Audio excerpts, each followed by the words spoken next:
Kendra Von Esch of Shalom World, bringing you the news from around the globe.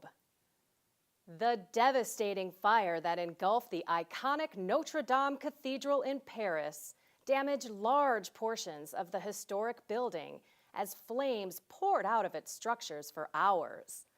Around 500 firefighters were called into action to contain the blaze that is assumed to have spread from the renovation work on the cathedral.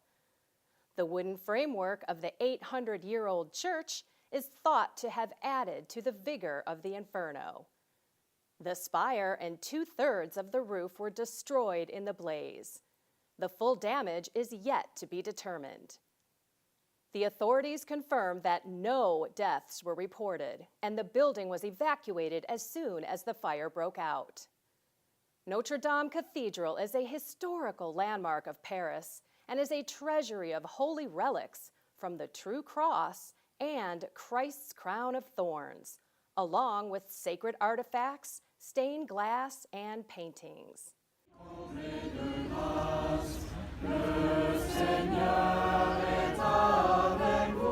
While the blaze continued, a group of people were found on their knees singing hymns as they heartbreakingly watched the cathedral ravaged by fire. Together, they sang Ave Maria in French, honoring the historic monument. The soft hymn was their way of mourning and paying tribute to the iconic place of worship, which dates back to the medieval times. French President Emmanuel Macron vowed to rebuild the cathedral. He said, "Notre Dame is our history. It's the place where we live our greatest moments, from wars to pandemics to liberations." Paris Mayor Anne Hidalgo said all major relics were safely removed from the burning cathedral, and the residents of the neighborhood were evacuated as a precautionary measure.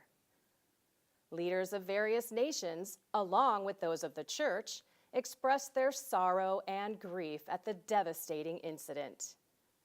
Let's pray for the people of Paris and for all those threatened by the inferno as the historic house of prayer is restored. Asia Bibi, a Pakistani Christian mother who was in a house prison for fake blasphemy charges, will finally be released.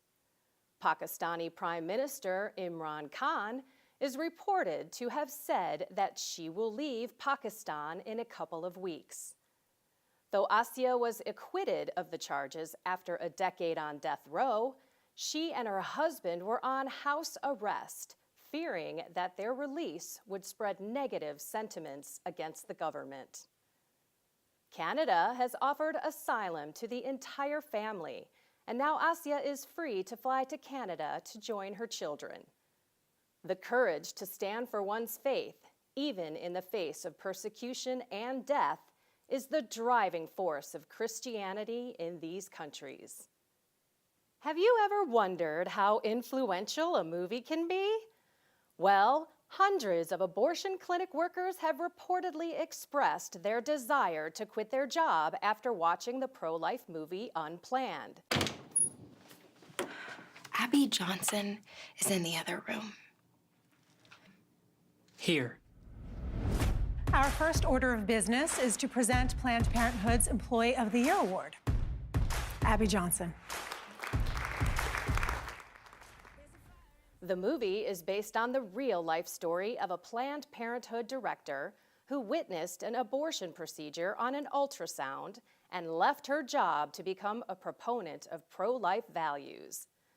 Abby Johnson, the woman whose life is portrayed in the movie, also converted to Catholicism and has impacted many to stand for life since the movie's release on March 29th. Chuck Konzelman, the director of the movie, spoke out in a Congress hearing discussing issues with advertising on Google and Twitter's alleged censorship of the movie. Despite a R rating and social media platforms' attempt to restrict the promotion of the film Unplanned, was extended to more theaters following its box office success.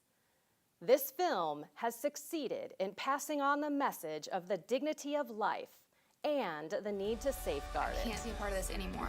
Everything that they told us is a lie.